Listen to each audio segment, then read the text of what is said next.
Então vamos lá, vamos falar hoje sobre a kenosis, o esvaziamento. Essa palavra kenosis significa esvaziamento. Abre comigo em Filipenses, capítulo 2.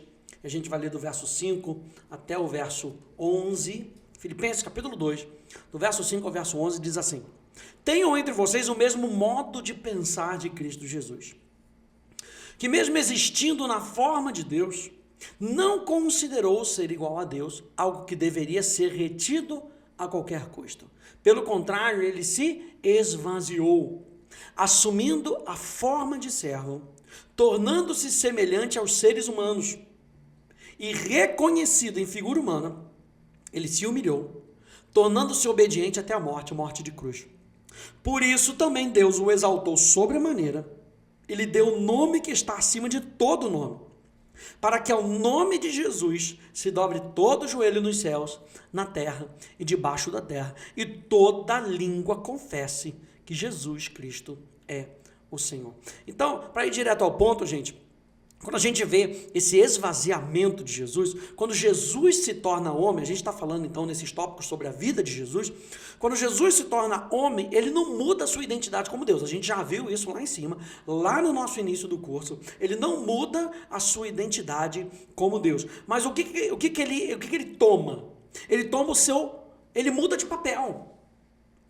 Então, Jesus, que era aparentemente igual a Deus em cada aspecto, que era o próprio Deus, não somente que ele era igual a Deus, ele era Deus, e a gente já viu como o apóstolo João, ele traz isso em 1 João, trazendo essa distinção, ele era igual a Deus, ele era Deus, para falar do relacionamento entre o pai e o filho, mas ele se esvazia desse status, ele se esvazia do papel, para tomar o status e papel de humanidade, de homem. E aí a Bíblia diz que ele, em figura humana, ele se humilha, a gente vai ver isso um pouco mais para frente. Então, Agostinho de Hipona, ele tem uma frase que ele diz assim: Cristo adicionou a si mesmo o que ele não era, mas não perdeu o que ele já era, para que a gente possa entender. Quando a gente entenda, fala sobre o esvaziamento, e muitas pessoas, eu já ouvi pessoas falando assim, que ele, por um tempo ele não era Deus, ele era Deus. E a gente já viu lá assim, como ele recebe adoração, como ele cura, como ele faz determinadas coisas, mostrando que ele era Deus. Então essa frase de Agostinho, ela é muito relevante. Cristo adicionou a si mesmo o que ele não era homem, mas não perdeu o que ele já era. E isso significa, gente, que ele coloca de lado, preste atenção, o direito ao exercício independente dos seus atributos divinos. Eu vi isso uma expressão, uma analogia de um pastor usando enquanto eu li um livro, e ele fala como se um pai brinca com um filho. Vamos dizer que um pai brinca com um filme de luta. O pai, ele é muito mais forte do que um filho. É ou não é? Pai musculoso e um filho, vamos dizer assim, um filho de 5 anos. Ele pega o filho, ele roda o filho, né? Mas nessa brincadeira, eles brincam de igual para igual. Então o filho vai, dá um soquinho no queixo do pai, cai. Então o pai, ele tem muito mais poder, mas ele não exerce todo o seu poder. Para quê? Para se relacionar com o ser humano. Meu Deus! Então, Deus, Jesus, coloca de lado o direito. Essa aí você pode marcar na sua apostila. Ele coloca de lado o direito ao exercício independente dos seus atributos divinos. E com isso ele não se torna menos Deus porque ele abriu mão dos seus atributos divinos. Não, ele continua sendo Deus. Jesus voluntariamente, isso aqui também é muito importante para a gente, Jesus voluntariamente se absteve de usar a sua divindade para ajudar a sua humanidade durante a sua primeira vinda. E fazendo isso, ele fez de acordo com a vontade do Pai. Então essa palavra esvaziar, que é traduzida do verbo kenou, significa anular. E a gente entende isso que é uma limitação autoimposta. Quando Jesus se esvaziou, entenda isso, essa palavra da kenosis, o kenou se anulou, quer dizer uma limitação autoimposta. O que isso significa? Que o logos se esvaziou. Basicamente tem a ver com a função. A função de Cristo ser Deus Ele se limita, ele mesmo voluntariamente se limita. Então não tem a ver com essência. Isso aqui é muito importante. Não tem a ver com essência, tem a ver com função. Ele voluntariamente deixa de lado toda a prerrogativa, todo o privilégio, toda a vantagem da divindade, da sua própria divindade, e ele escolhe. Gente, isso aqui é lindo demais. E ele escolhe, ao invés disso, experimentar as limitações da vida humana. Mesmo num papel de servo, ele se coloca como o Deus, presta atenção nisso, o Deus Todo-Poderoso, que cria todas as coisas, ele se coloca num papel de servo. E aí eu gosto dessa citação de George Lawler, que ele diz assim: ele não desistiu da posse dos atributos divinos, nem inteiramente do seu uso, mas sim do exercício independente desses atributos. A gente vai ver alguns exemplos mais para frente. O nosso Senhor Jesus Cristo, ao se tornar homem, entrou na experiência da limitação humana, da fraqueza e do empobrecimento humanos, da dependência humana e da sujeição humana. Isso estava em singular contraste com a glória e a plenitude que ele possuía na forma de Deus. Então, gente, como é que Jesus fez isso? Ele não subtraiu algo da sua natureza divina. Ele apenas acrescentou algo a ela. O que ele acrescenta? Ele assume a forma de um servo e sendo feito à semelhança dos homens. Como diz Agostinho de Hipona naquela citação que a gente viu. Então, na encarnação, gente, por que a encarnação ela é tão importante? Porque na encarnação, o Filho de Deus, ele não converte a sua divindade em humanidade, mas ele assume a nossa natureza humana para si mesmo, sem alteração ou diminuição da sua divindade ou identidade pessoal como filho.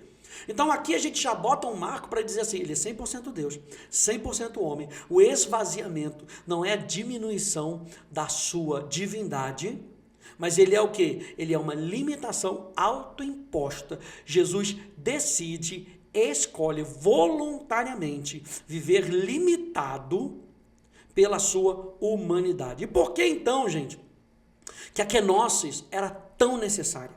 Por que essa limitação autoimposta de Jesus era tão necessária? Porque Deus, sendo perfeitamente justo, ele não poderia, como Deus, perdoar os pecados da humanidade, a menos que esses pecados fossem devidamente pagos. Então a gente já vê que a encarnação de Jesus, essa anulação tem a ver com a sua obra redentora. A gente já liga lá com a obra redentora. E que somente um ser humano perfeito poderia ser capaz de pagar o preço do pecado. Somente um ser humano perfeito poderia fazer com que esse pagamento fosse aceitável à altura da justiça perfeita de Deus.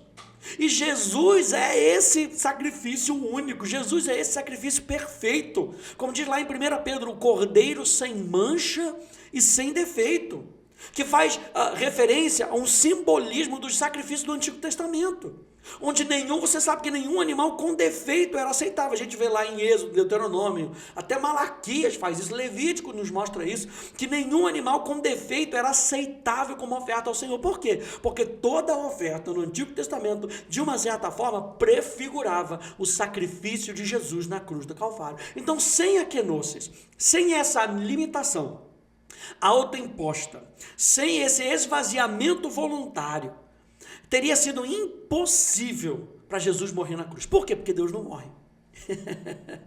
Deus não morre. Então quem é que morre? O ser humano. Então sem a kenosis, a encarnação teria pouco sentido, gente.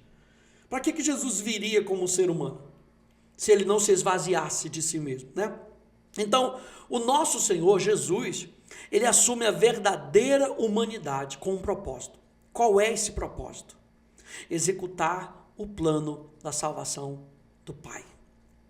E uma vez que essa execução do plano era impossível sem a humilhação, sem a kenosis, sem Jesus vir de maneira voluntária, como servo de Deus, a kenosis, ou o temporário estado de viver em humilhação sem a glória que ele possuía desde antes da criação do mundo, era necessário para que fôssemos salvos. Você vê que lá em João capítulo 17, e Jesus já está discorrendo ali sobre o finalzinho da sua vida, em João capítulo 17 ele já fala, agora pode restituir a glória que nós tínhamos desde antes da fundação do mundo. Então assim, Jesus entendia isso, e Jesus entendia que ele abdicou. Olha só que interessante, se Jesus fala isso para o Pai, é porque Jesus coloca tudo aquilo que ele é como Deus a serviço do Pai. E agora que ele está terminando a obra de salvação na sua jornada dentro da história humana, ele pede ao Pai, olha só que interessante isso, você já tinha parado para pensar nisso? Ele pede ao Pai que devolva a glória. Ele não podia dizer, eu sou Deus, eu quero tomar, não, ele entrega voluntariamente a glória, ele entrega voluntariamente o uso dos seus atributos ao Pai, e agora ele pede, Pai, então, olha só como é que existe processos no céu, existe ordem no céu. Ele agora então pede ao Pai, devolve para mim a glória que nós tínhamos. Então, uma segunda coisa que a gente precisa ver é primeiro o porquê a importância. Jesus precisava vir como homem. Número 2, a gente vê que era importante, né, a natureza divina de Cristo. Qual era o papel da natureza divina de Cristo durante a quinósis? Se ele se esvaziou da sua glória, se ele preferiu viver com uma limitação autoimposta, a natureza divina de Deus, o que a natureza divina de Deus tinha com relação à pessoa de Cristo? E a gente vê lá em Mateus capítulo 26, no verso 52 e 53, tem esse relato dizendo, então Jesus lhe disse, falando para Pedro, coloque a espada de volta no seu lugar, pois todos os que lançam mão da espada, a espada perecerão.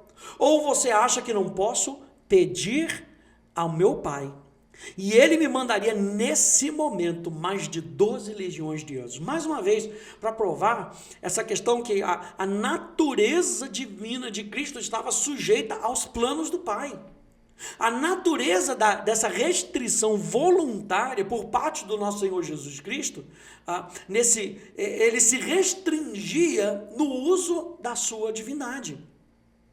Veja que Jesus, a gente precisa entender isso, que Jesus não tinha dúvida nenhuma de que, como Filho de Deus, coigual, coeterno, consubstancial ao Pai, que esse pedido certamente seria atendido.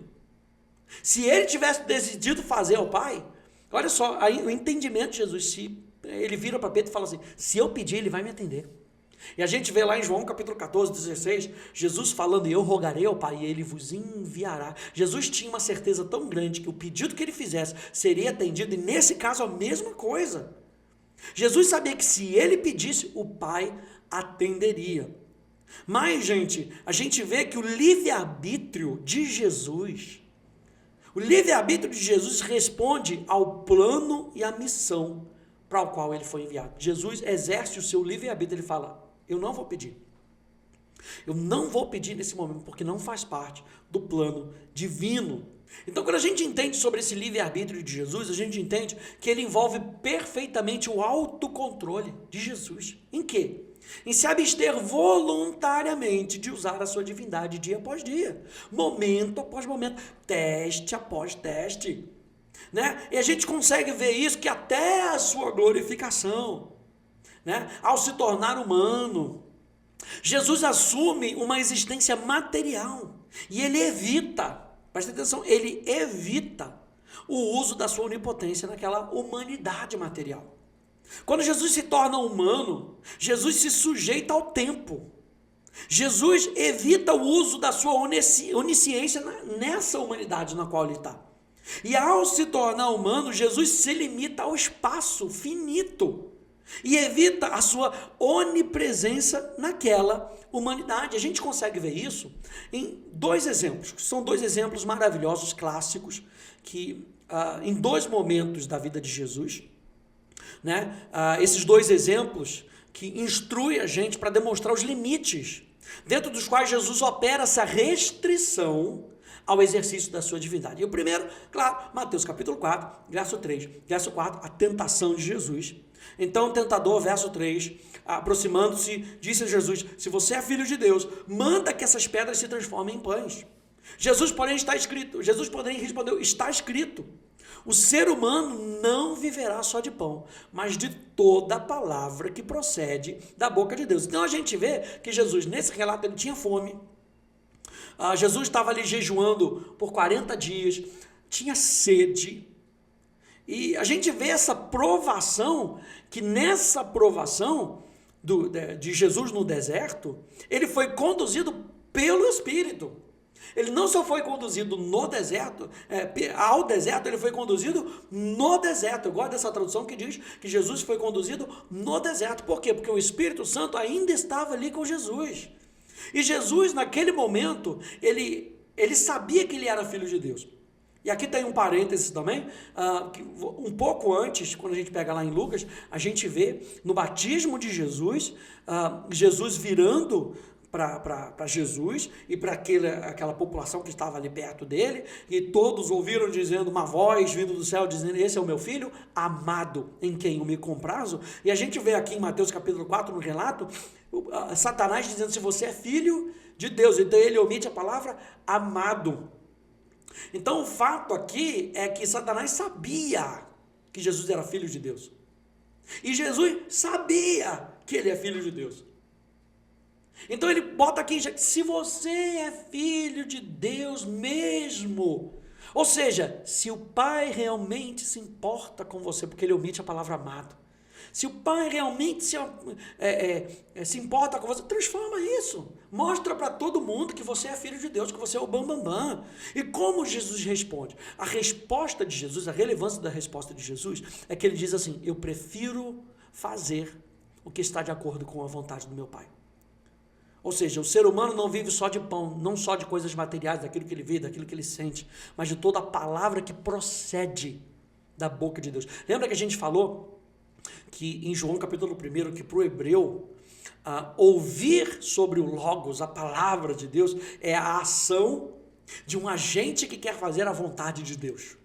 Então Jesus está falando: eu prefiro agir conforme a palavra de Deus. Ou seja, a palavra, a vontade de Deus, a vontade do Pai era primordial para Jesus. E ele não viola as restrições que ele foi encarregado de observar. Ou seja, é algo que ele colocava sobre a sua própria vida, que era necessário para mim e para você, que Jesus tivesse essa imposição voluntária na sua vida, né? Para quê? Para que a gente pudesse aprender que é melhor fazer a vontade de Deus. E o segundo incidente que ajuda a gente a ilustrar esses limites da kenosis. Então, primeiro, Mateus capítulo 4, Jesus é uma limitação autoimposta. Ele podia, mas ele preferiu não, O segundo incidente a gente vê lá em Lucas capítulo 4, que conta ali a história da rejeição de Jesus pela mão dos seus compatriotas ali em Nazaré, né? Depois que o nosso Senhor Jesus repreende aqueles homens pela sua incredulidade, eles ficaram furiosos. E eles arrastaram ele para o penhasco. Lembra dessa história? Eles arrastam Jesus para o penhasco, sobre o qual a cidade tinha sido construída. E o que eles queriam fazer? Eles queriam lançá-lo para a morte. Mas nesse momento, aqui eu quero que você entenda, que quando Jesus usa das suas prerrogativas divinas, porque ele era 100% Deus, quando ele usa do seu poder, da sua onisciência divino, é porque estava de acordo com o plano divino. Então, naquele momento, ele usa o seu poder sobrenatural. Porque você vê que existe essa distinção dentro dessas situações de Mateus capítulo 4 e Lucas capítulo 4, que a gente vê que em Mateus capítulo 4 ele se autopreserva. Mas em Lucas capítulo 4, ele se impõe como Deus. Ele fala: não, vocês não vão me matar não. E nessa autoridade, ele mostra a sua autoridade divina, porque olha só, em primeiro lugar, a gente vê que Jesus teria facilitado a sua vida quando não era absolutamente necessário. Em Mateus capítulo 4, por exemplo. Você quer comer pão? Acaba logo com isso, come pão e pronto, acabou. Se ele usasse do seu poder divino, ele teria facilitado a sua vida. Mas nesse caso de Lucas capítulo 4, Jesus não permite que a multidão jogasse do penhasco. Por quê? Porque senão as profecias sobre a maneira da morte do Messias seriam negadas, não seriam cumpridas, e assim colocaria em risco a nossa salvação.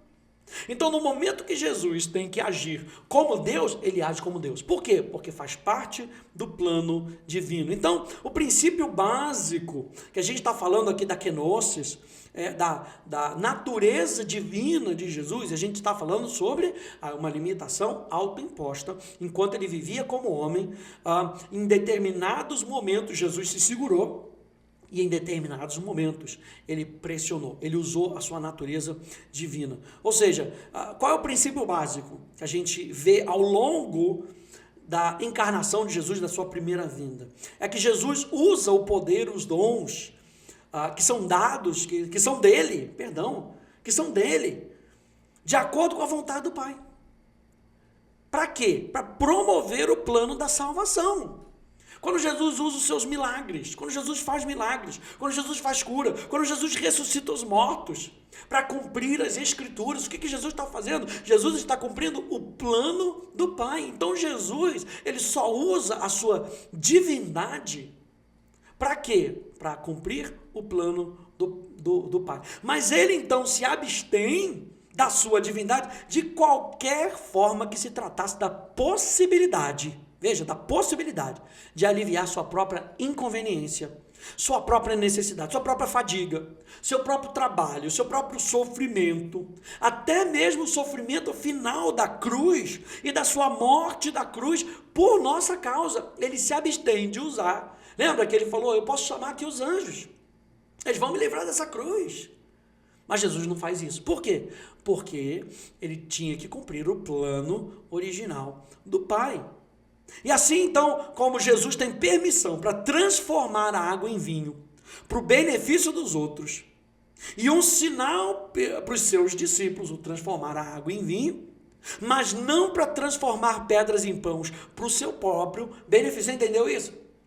Por causa do plano divino, para mostrar para os seus discípulos que ele era Deus, ele tem a permissão de transformar a água em vinho. Mas ele não precisa mostrar nada para ele mesmo, ele sabe que ele é Deus. Então ele não transforma pedras em pães.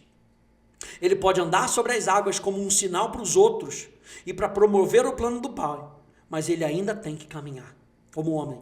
Ele pode derrubar as mesas incrivelmente pesadas do templo com a força sobre-humana para cumprir as profecias, mas não oferece qualquer defesa àqueles que vêm prendê-lo no Getsemane.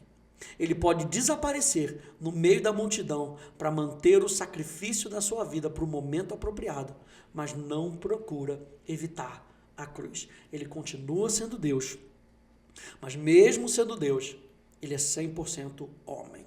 E aí, para a gente já ir terminando nessa questão da kenosis, a kenosis que é muito importante, o esvaziamento, as limitações autoimpostas e a questão da cruz. Né? A gente vê que Jesus veio ao mundo para salvar os pecadores. E esse propósito que é abrangente, gente, de nos salvar, por meio da sua morte na cruz, ele constitui o ato mais importante da sua vontade, de liberdade humana em resposta à vontade divina do Pai. Ou seja, ir para a cruz não foi uma obrigação.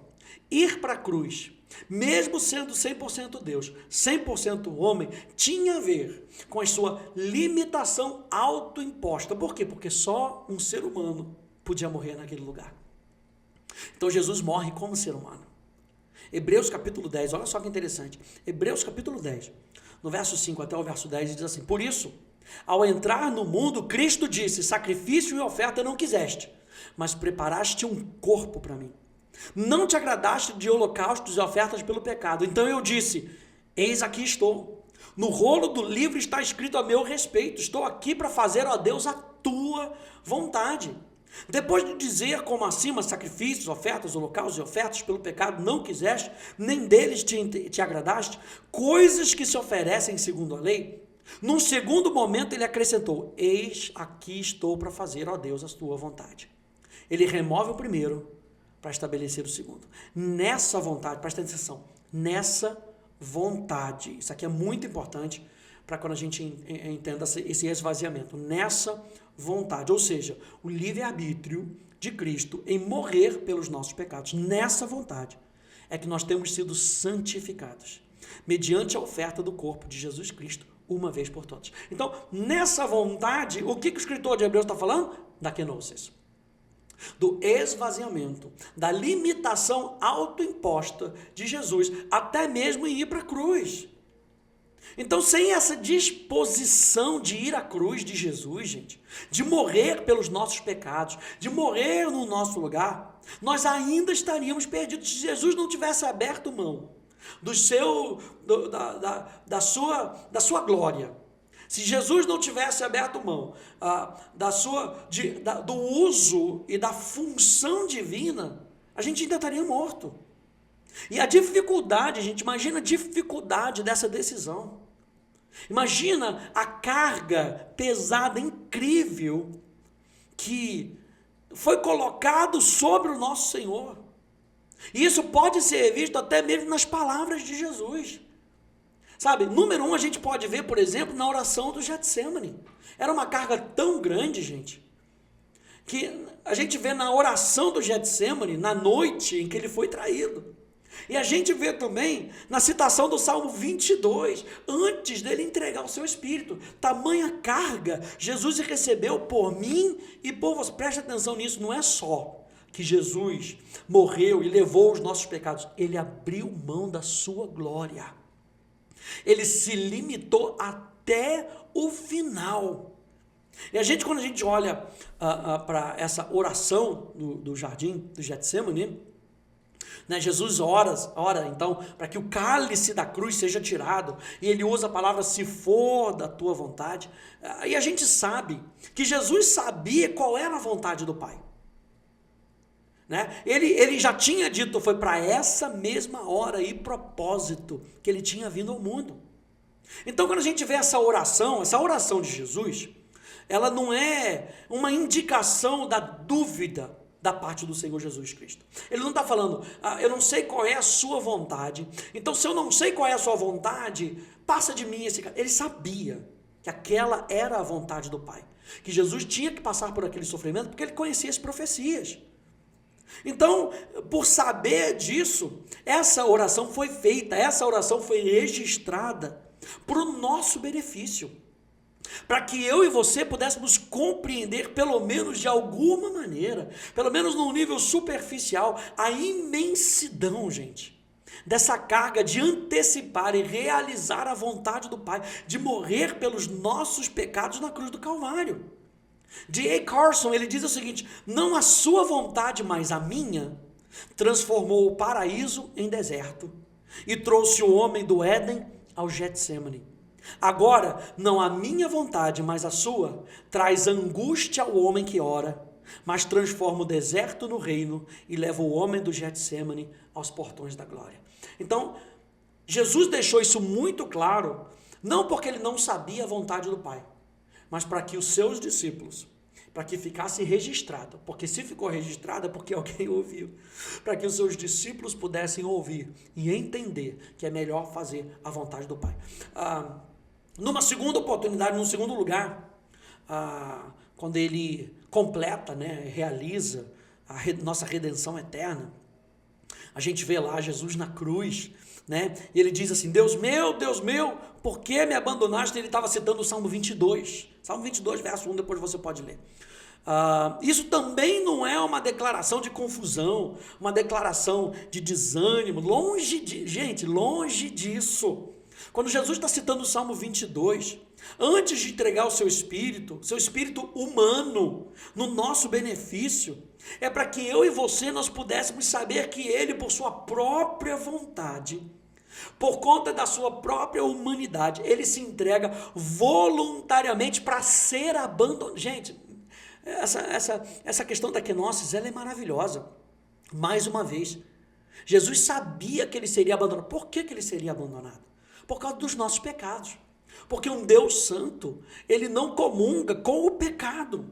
E Jesus sabia disso, e ao citar o Salmo 22, não é que ele está querendo dizer, você me abandonou, você me deixou. Jesus sabia, ele sabia, por causa das profecias, ele sabia Então, Jesus se entrega voluntariamente para ser abandonado. Jesus se entrega voluntariamente para ser julgado nas trevas pelos nossos pecados, para que eu e você pudéssemos ter a vida eterna. E quando a gente vê isso, gente, a gente vê que o livre-arbítrio humano do nosso Senhor Jesus era precisamente o mesmo que o nosso. Exceto, claro, que ele usa o seu livre-arbítrio de maneira perfeita, em resposta perfeita à vontade do Pai. Mas no termo dessa kenosis, desse esvaziamento, dessa limitação autoimposta, nós podemos dizer que na sua humanidade, a vontade de Jesus era completamente consistente com a vontade da sua natureza divina e com a vontade do Pai. É aí que a gente mais lá para frente vai responder, Jesus podia pecar? Agora já fica aqui a dica aqui, Jesus, a natureza de Jesus, a vontade de Jesus, mesmo na sua humanidade, era completamente consistente com a sua natureza divina e com a vontade do Pai.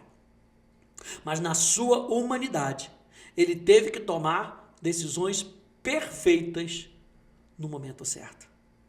Isso é maravilhoso, né? Filipenses 2,8, só não lembra. Ele não foi humilhado, ele se humilhou, tornando-se o quê? Obediente. Obediente ao quê? À vontade do Pai. Se é obediente, essa obediência é porque ele se submeteu aos planos do Pai e se tornou obediente até o final e morte de cruz. Eu vou terminar com Hebreus capítulo 2, verso 8 até o verso 10, que diz: todas as coisas sujeitastes debaixo dos seus pés. Ora, ao lhe sujeitar todas as coisas, nada ficou fora do seu domínio. Nesse momento, porém, ainda não vemos todas as coisas a ele sujeitas. Vemos, porém, aquele que por um pouco foi feito menor do que os anjos, Jesus, que por causa do sofrimento da morte, foi coroado de glória e de honra, para que, pela graça de Deus, provasse a morte por todos. Porque convinha que Deus, por causa de quem e por meio de quem todas as coisas existem, conduzindo muitos filhos à glória, aperfeiçoasse, por meio de sofrimentos, o autor da salvação deles. Então, Filipenses capítulo 8, gente, ele se humilhou, ele se esvaziou, é muito relevante, para que a gente possa entender que mais do que Jesus ter levado todos os nossos pecados, ele decide ir até o final, com uma limitação autoimposta. Voluntariamente ele vai para a cruz. Voluntariamente ele decide não usar todos os seus atributos divinos. Voluntariamente ele faz isso. Para quê? Para se tornar o autor da salvação, da minha vida e da sua vida. Tá bom? Que Deus te abençoe. No próximo áudio a gente já vai começar a ver, então, já com isso em mente, a gente vai começar a ver a importância da encarnação de Jesus. Deus te abençoe no nome de Jesus. Tchau, tchau.